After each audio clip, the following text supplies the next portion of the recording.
Later today, we'll get the FOMC policy decision. The broad expectation heading into the event risk is that the Fed will leave rates on hold for the second consecutive month.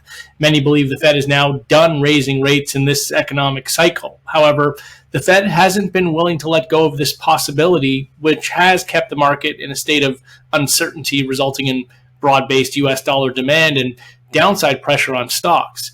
What's even more interesting right now is that we've been getting more dovish leaning messages out from other central banks like the ECB and BOE and, of course, as always, the BOJ. But what's happened is that we've seen even more demand for the US dollar as monetary policy divergence becomes more of a story in recent weeks, with the US dollar taking in the added flow on the yield differential advantage. And so the widely expected rate pause won't be what generates volatility in the aftermath of the decision.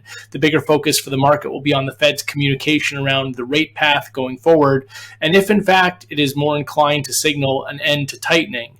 The market will be looking to the Fed's forecasts on economic growth and inflation, along with the dot plot for any added insights. We believe the Fed will continue to express enough concern about inflation that it won't want to abandon the possibility for additional rate hikes, especially with the economy looking solid overall. We suspect the Fed chair will talk about data dependency going forward so as to keep the overall tone balanced. But on net, given the market's ongoing desire to be wanting to price in a more accommodative Fed, and given the trend over the past several months of the Fed letting down the market as far as what it wants to see, we suspect the balance of risk slants in favor of the possibility for more dollar demand and downside pressure in stocks in the aftermath. That's all for now.